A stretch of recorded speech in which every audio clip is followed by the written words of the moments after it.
Saya Samsudin Alimsyah, mari kita bicarakan demokrasi.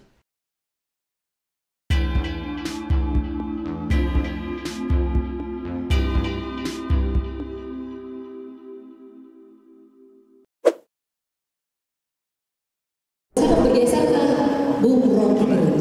Nah, ini dari awal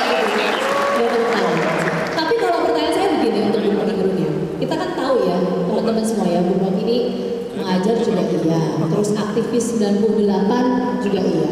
Saya pengen tahu soal grafik mahasiswa.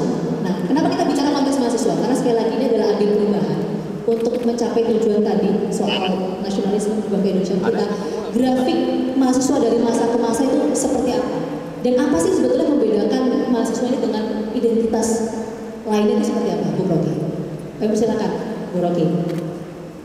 Ing ngarso sang tulodo, ing madya mangun karso, tutwuri handayani. Ing madya mangun karso, tutwuri handayani. Itu diucapkan ketika beliau memastikan bahwa pendidikan harus jadi penyumbang utama energi kemerdekaan.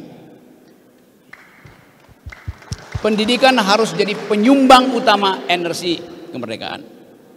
Sekarang yang dicita-citakan oleh Ki Hajar Dewantoro diulas di dalam statistik Asia bahwa IQ orang Indonesia itu cuma 70.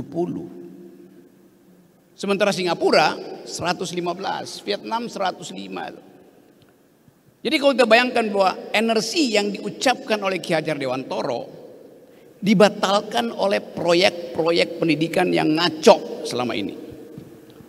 Kan itu dasarnya kan. Yang sekarang mungkin yang terjadi ingarso sung korupsi,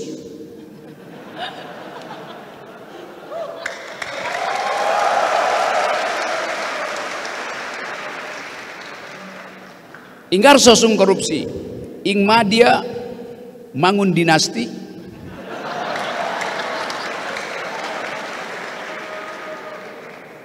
tutwuri cawe-cawe.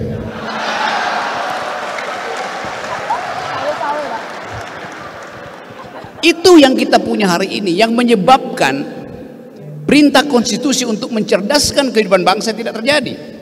Perintah konstitusi untuk memelihara fakir miskin juga tidak kita peroleh. Hanya dua hal perintah konstitusi buat presiden. Satu, cerdaskan kehidupan bangsa. Dua, pelihara fakir miskin. Artinya tingkatkan IQ nasional dan jaga daya beli. Itu intinya. Jadi tadi kalau Mbak moderator Vina bertanya tentang grafik aktivitas mahasiswa, dari dulu mahasiswa selalu terlibat di dalam momen-momen kritis ketika dua perintah konstitusi itu diabaikan oleh pemimpin.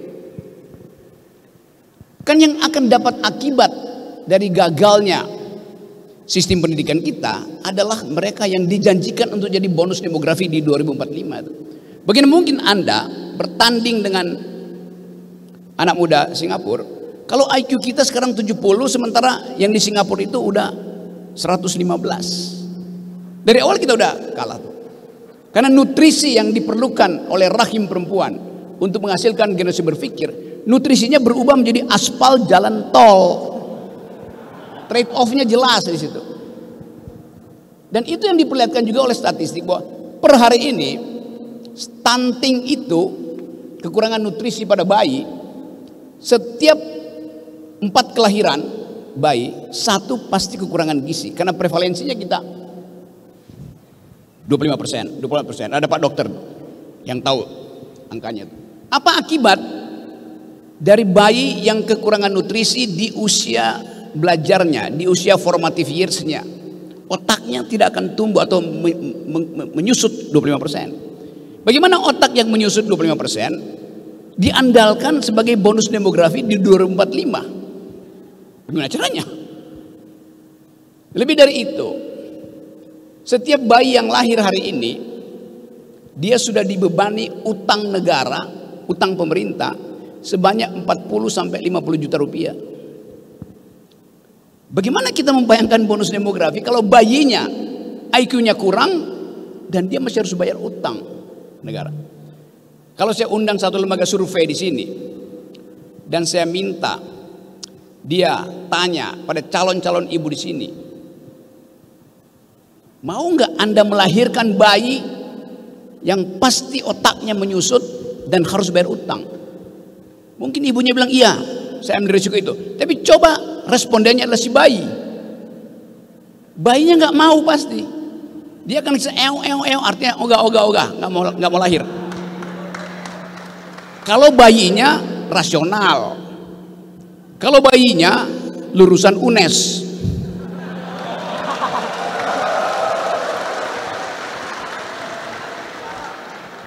saya nggak tahu kalau bayinya lulusan UGM.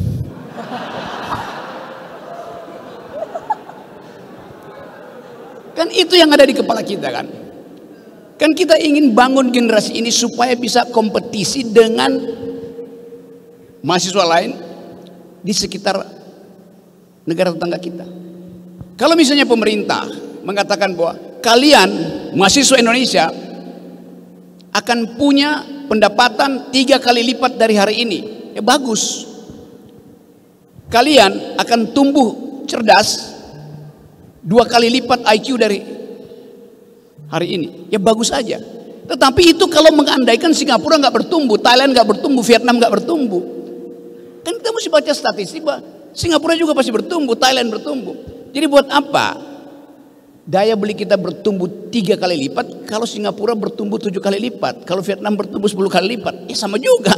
Secara absolut kita miskin. Kan itu dasarnya kan. Itu sebetulnya penipuan statistik yang dibikin oleh negara. Sekarang masih soal generasi baru tuh. Apa pikiran generasi baru tentang masa depan dunia? Bulan lalu saya muter-muter Eropa, bicara dengan banyak teman-teman muda di Eropa termasuk orang Indonesia. Mereka bilang begini, kami yang dapat beasiswa dari negara bahkan gak ingin pulang ke Indonesia. Karena mereka melihat tidak ada potensi bagi mereka untuk hidup sejahtera di negara sendiri. Kita pertanyakan kebangsaan mereka di mana, patriotisme mereka di mana. Tapi kita juga tahu bahwa mereka melihat secara jujur bahwa negeri ini ada di dalam ambang kebangkrutan. Dengan hutang 17.000 dan pendapatan GDP kita itu mendekati 3,4% dalam batas yang bahaya. Jadi kalau kita bicara tentang menggugah keindonesiaan, kita gugah keindonesiaan dengan fakta-fakta yang ada hari ini. Bukan sekedar menimbulkan semangat optimisme yang palsu. Itu pentingnya kita speak up. Bicara tentang keadaan. Lakukan public outcry, jangan speak up aja. Ada outcry, ada kemarahan yang diucapkan. Tapi tentu itu membutuhkan kecerdasan. Kita marah secara metodologis supaya nggak dianggap kita sekedar membenci pemerintah. Kita marah karena kalkulasi-kalkulasi rasional dalam pembuatan kebijakan publik tidak masuk akal. Kemarin ada problem dengan ibu kota sehingga Presiden Jokowi akhirnya jadi agen properti itu. Mau menjual IKN itu pada pengusaha-pengusaha properti di Singapura. Dan saya ngomong dengan beberapa teman di Singapura, mereka bingung. Apa yang dia mau beli? Barangnya nggak ada. Potensi, susah. Yang kita sebut sebagai IKN, sebagai surga. Ada air terjun, ada burung terbang kiri kanan. Bersih, itu hanya ada di laptop Pak Jokowi. Lalu itu kita mau jujur katakan itu. Jadi kita balik lagi pada tema. Ini tema yang bagus. Saatnya mahasiswa stand up for your right and speak up. Demi hak-hak masa depan kita.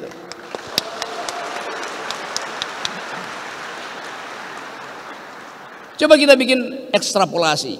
Sekarang ada tahun pemilu. Semua orang berharap ada pemimpin yang bisa meneruskan warisan rejim hari ini. Apa warisannya? 1, utang luar negeri.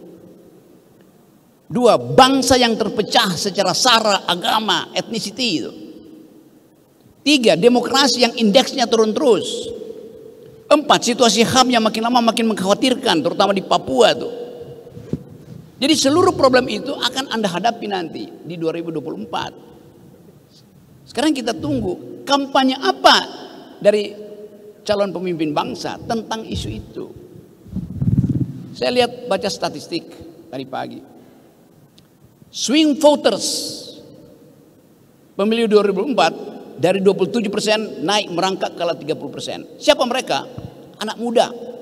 Swing voters artinya anak-anak muda ini nggak tahu mau pilih siapa. Dia tunda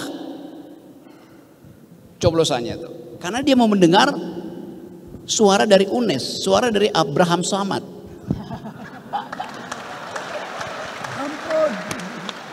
Ya, serius. Anak-anak muda yang disurvei itu, yang 27% tidak memberi poin pada apa yang ada sekarang. Mereka menunggu isu. Waktu di cross tabulasi, apa isunya? Mereka menunggu ada pemimpin yang paham tentang environmental ethics, green economy. Ada pemimpin yang paham tentang global security. 2 isu itu, isu strategis di dunia, bukan cuma di Indonesia. Jadi kalian sebetulnya, kalau saya duga, kalian pasti swing voters yang menunggu pengarahan dari Rocky Gerung. Karena waktu di cross tabulasi, swing voters itu adalah para penonton ILC dan FNN, di mana tiap hari saya ngoceh tentang environmental ethics dan global security problem. Ada tokoh-tokoh agama di situ. Jadi Anda sebetulnya sedang menyumbang pada harapan baru, harus ada pikiran alternatif tentang bangsa ini. Itu yang tidak, kita nggak tahu apa yang dipercakapkan di balik layar koalisi-koalisi itu. Yang seringkali nggak masuk akal. Coba saya kasih contoh bagaimana nggak masuk akal. PDIP misalnya, ide kebangsaan dia adalah keadilan sosial. Keadilan sosial versi apa? Marxisme, kapitalisme. Pasti versi sosialistis, karena Bung Karno anti imperialisme, Ki Hajar Dewantoro anti imperialisme. Maka PDIP ideologi politiknya adalah sosialistik. Lalu Sandiaga Uno diundang untuk jadi cawapres oleh P3. Apakah Sandiaga Uno Muslim? Muslim. Apakah orientasinya Islam? Bukan, kapitalis. Jadi apa kebutuhan PDIP dengan Sandiaga Uno? Amplop. Itu aja. Sangat pragmatis. Ya. Erick Thohir juga begitu. Apakah Erick Thohir mewakili NU? Tidak. Dia mewakili konglomerasi, mewakili oligarki. Jadi kejujuran itu yang mesti kita pertanyakan hari ini. Nah, saya terangkan itu bukan untuk memprovokasi, karena UNES mengundang saya mengambil risiko juga kan.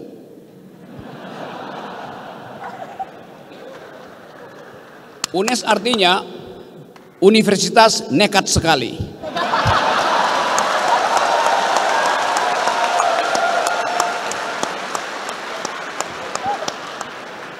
Tapi perubahan hanya bisa dimulai oleh kenekatan, bukan oleh kaum pragmatis, bukan oleh kaum oportunis. Jadi saya tahu bahwa energi di ruangan ini adalah energi untuk menghendaki perubahan. Nah tadi balik pada pertanyaan Vina tadi, di mana posisi mahasiswa sepanjang periode reformasi ini? Waktu kita mulai reformasi tahun 98, saya bawa mahasiswa saya demo di Semanggi dan di Uber oleh Brimob. Mahasiswa saya masuk ke ruang parkir Atmajaya, masih di Uber kita lompat pagar, nyampenya di got di belakang Atmajaya. Saya bawa mahasiswa saya, mahasiswa filsafat UI, teman saya Khatib Basri yang kemudian jadi Menteri Keuangan, bawa mahasiswa dia dari Fakultas Ekonomi. Jadi kita dulu membawa mahasiswa kita untuk demo karena menghendaki perubahan. Saya ambil risiko. Banyak dosen yang turun ke jalan membawa mahasiswa sendiri.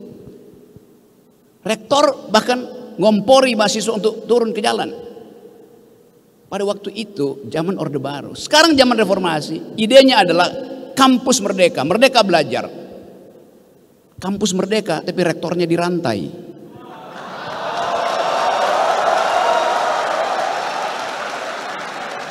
Yes. Jadi bukan merdeka belajar, kita masih belajar merdeka. Belum lulus merdeka tuh. Lalu apa gunanya kita di sini? Mengaktifkan kembali energi perubahan itu. Mana ketua BEM tadi?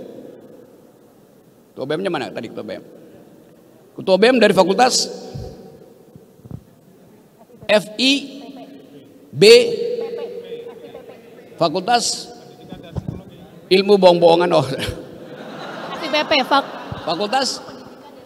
Fakultas Ilmu Pendidikan dan Psikologi itu berlebihan sebetulnya, karena di dalam pendidikan intinya ada psikologi. Setiap pedagog dia harus paham psikologi muridnya. Kenapa mesti ditambah psikologi?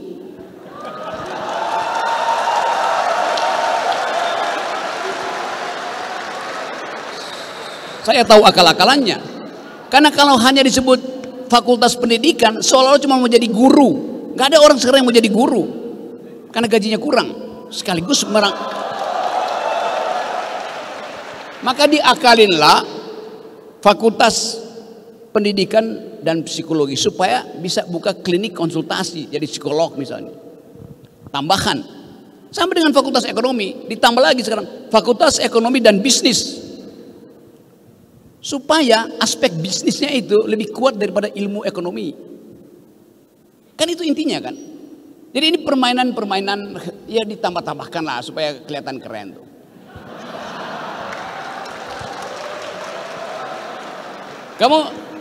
Kamu semester berapa kamu? Hah? Semester 6. Rencana DO semester berapa?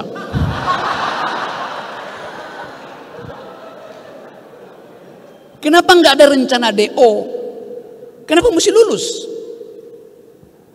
Karena ijazah itu penanda dia bisa cari kerjaan. Padahal ijazah Anda bertumbuk, perusahaan Anda akan bilang, saya cari di Google ya, Anda pernah berpikir apa selama ada di UNES? Pernah melakukan inovasi apa yang bisa dipamerkan di ruang inovasi itu? Kalau nggak ada, bertumpuk pun ijazahmu, korporasi bilang enggak, saya nggak perlu saudara itu. Karena nggak ada fasilitas untuk membiayai saudara dalam keadaan saudara baru punya ijazah tuh. Nggak ada. Jadi tabunglah prestasi sejak dari semester 1. Kalau prestasi sudah numpuk, bilang aja pada dosen, semester 4 saya mau DO Pak. Karena saya udah tahu semua peralatan untuk hidup, untuk bertahan hidup. Sering saya terangkan bahwa ijazah itu hanya tanda seseorang pernah sekolah, bukan tanda dia pernah berpikir.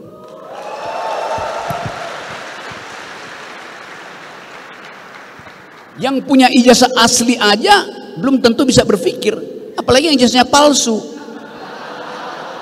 Logika begitu.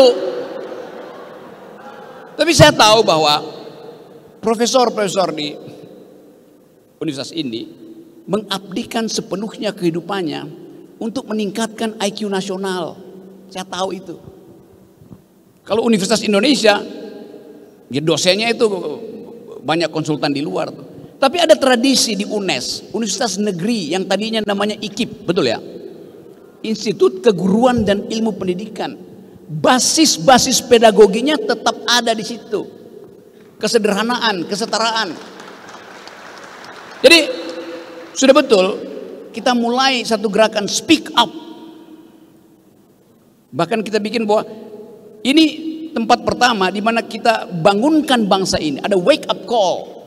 Bahwa potensi kita untuk tumbuh sebagai bangsa yang berpikir sangat besar. Kenapa?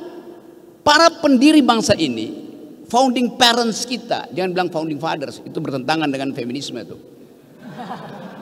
Founding parents kita atau founding person kita menumbuhkan kebiasaan untuk berdebat. Waktu konstitusi kita dibuat, itu hasil dari percakapan intelektual yang sempurna.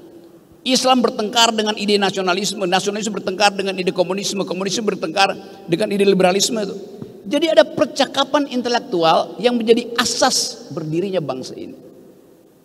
Dengan kata lain, ada suasana pluralisme dalam pikiran. Karena itu sekarang yang kita dengar NKRI harga mati, mematikan perdebatan. Pancasila harga mati, mematikan interpretasi itu. Begitu sering saya diundang, Pak Rocky, kita mau undang untuk seminar tentang Pancasila. Oke, temanya apa? Pancasila sudah final. Ngapain diskusikan sesuatu yang sudah final? Kan kekacauan itu terjadi. Jadi sekali lagi teman-teman, kita ingin agar supaya ada perspektif baru diucapkan dari UNES tentang bangsa itu. Kalau saya tawarkan misalnya, berani nggak teman-teman di UNES memikirkan bahwa Indonesia masa depan bentuknya adalah Commonwealth, bentuknya ada perserikatan, bentuknya ada negara bagian. Takut karena NKRI harga mati. Kenapa takut membayangkan sesuatu yang mungkin lebih lega? Kalau sekarang NKRI harga mati itu kayak bebannya berat betul. NKRI harga mati ini luas, wilayah kita luas sekali. Jumlah pulau kita 17.000. Benar nggak? Enggak. Udah ratusan pulau yang tenggelam karena pasirnya dikeruk, dijual oleh negara.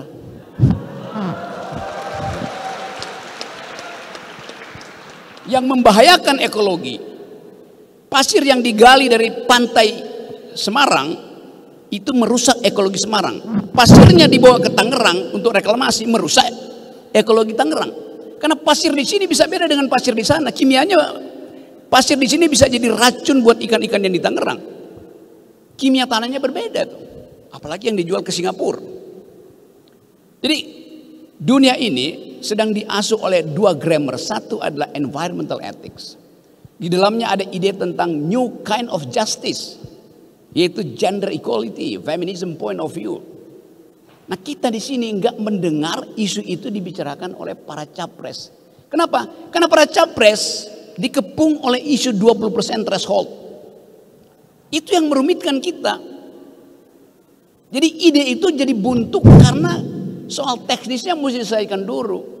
Kalau sekarang siapa calon presiden? Nggak ada calon presiden hari ini. Karena konstitusi bilang calon presiden harus mendaftar dengan wakilnya. Kalau nggak ada wakil, nggak mungkin jadi presiden. Buat dapat wakil itu harus lampaui juga jebakan 20% threshold. Yang udah 2 kali saya dalilkan ke Mahkamah Konstitusi ditolak terus. Ngapain ada threshold? Kalau 0% udah bebas. Anies sudah dapat calon wakil presiden, Ganjar punya calon wakil presiden, Prabowo calon wakil presiden. Jadi udah. Kalau itu udah terjadi, di sini akan berderet di situ. Anies di situ, Prabowo di situ, Ganjar kursinya habis.